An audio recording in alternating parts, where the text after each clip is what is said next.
अलमारी में, देखो वहीं होगी। वो ना मैंने आज धो दी, मुझे लगा कि गंदी हो गई होगी। अरे कैसे गंदी हो गई थी, उसे तो मैंने पहना भी नहीं। हे भगवान, इस लड़की के कपड़े धोने की आदत से परेशान हो गया हूँ मैं। जितना तो घर में राशन नहीं आता उससे कहीं ज्यादा डिटर्जेंट पाउडर का खर्चा है। इसकी शादी करवा दो, शादी। जाए अपने घर में ही करे काम, फिर चाहे घर के कपड़े धोने हो या पूरे गांव के।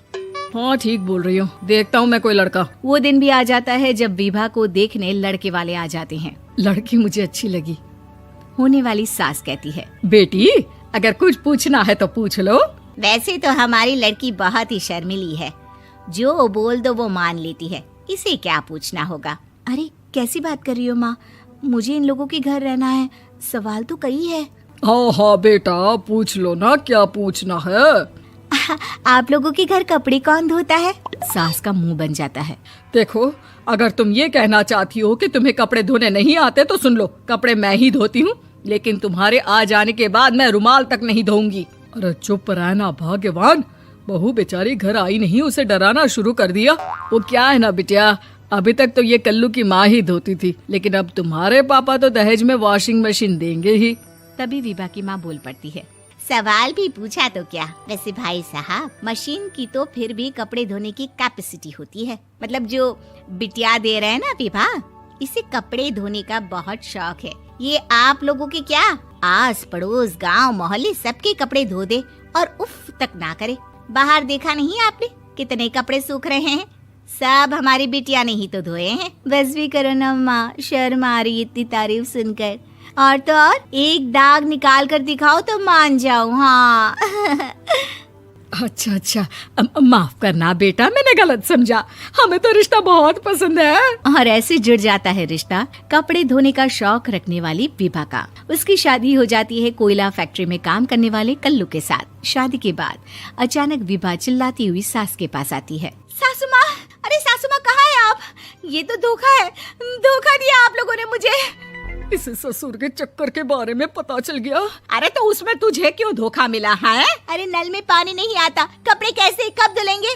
अच्छा तू पानी नहीं आ रहा उसकी बात कर रही है। तो आपने क्या सोचा? कुछ नहीं। अच्छा तेरी माँ ने कहा था कि कपड़े धोने का शौक है तुझे, याद आया मुझे। शौक शौक बोलकर कपड़े धोने वाले मेरे जुनून को कम ना आके सासू माँ, कपड़ा धोना मेरा गुरूर है। तभी पति भी वहाँ आ जाता है। अभी अभी मैंने इसे सनी देओल की फिल्म दिखाई है, उसी के डायलॉग मार रही है माँ। अच्छा सुन, साफ साफ बता रही हूँ, पानी सुबह 4 से 6 और शाम को 10 से 12 आता है, समझी? विभा टाइमिंग सुनकर हैरान हो जाती है। ये क्या भूतों का मोहल्ला है?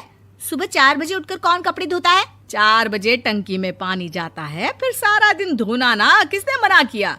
अरे कैसी बात कर रही हैं? 200 लीटर की टंकी में कितने कपड़े धो लूंगी मैं, सुबह ही उठ जाऊंगी मैं। अब क्या था, विभा सुबह 4 से लेकर रात के 12 बजे तक कपड़े ही धोती रहती। एक रोज सास पड़ोस से निकलकर कहीं जा रही होती है कि साथ वाली कहती है, हाँ कल्लू की माँ, जरा ये बताओ कि 2 साड़ी है, 2 ब्लाउज और एक पेटीकोट और एक नाड़े वाला लंबा कच्छा। हाँ तो? अरे तो क्या, कितना लोगी धुलाई ये बताओ। धोबन दिख रहे हैं हम क्या? हमारे पति सरकारी नौकरी से अभी अभी रिटायर हुए हैं और बेटा सुपरवाइजर है कोयला फैक्ट्री में। धोबन समझ रखा है हमें।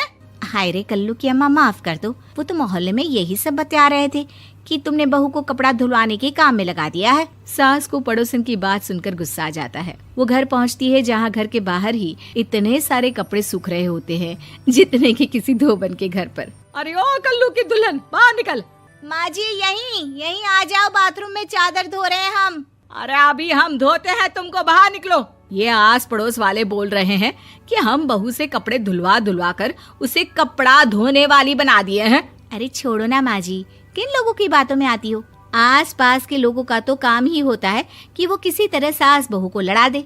बहू सारे घर के कपड़े धोती है, ये क्या कम है? बोलिए। सास को भी लग जाता है कि वो बहू का ये सनकीपन नहीं छुड़वा सकती, इससे अच्छा है कि खुद ही चुप हो जाए। एक रोज सास और बहू मंदिर जाते हैं, जहाँ सास की साड़ी वहाँ खड़ी भीख मांगने वाली से मिलती है। माँ जी क्या बात है, आपकी साड़ी उस भिखारन से कितनी मिल रही है ना? हाँ देखो तो दोनों की साड़ी मिल रही है। क्या बात है कल्लू की अम्मा, तुम खुद को तो अफसर की बीवी बताती हो और ऐसी सिंपल सी प्लेन साड़ी पहनकर घूमती हो। सिंपल और प्लेन नहीं है ये साड़ी। तो क्या सोने के धागे से फूल बने हैं? कुछ भी सासू माँ, कुछ भी। हाँ, बने थे इस साड़ी में सोने के धागे से फूल। मेरे पति लेकर आए थे मद्रास से स्पेशली मेरे लिए 10,000 की। ताहे भाई साहब इस भिखारन के लिए भी सेम टू सेम साड़ी लेकर आए होंगे 10,000 की। सास उस वक्त कुछ नहीं कहती, लेकिन बहू के साथ घर आती है और अलमारी से एल्बम निकाल कर लाती है। ये साड़ी देख रही है? ये वही साड़ी है जिसे मैंने अभी पहना था।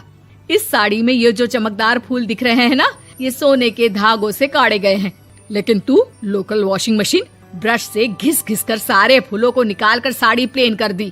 मुझे माफ कर दीजिए सासू माँ। और तो और, जब मैंने तुझे तेरी गलती के लिए कुछ नहीं कहा, लेकिन तूने तो सबके सामने मेरा मजाक ही बना दिया। क्यों? बहू को समझ में आ जाता है कि अब से उसका कपड़े धोना बंद।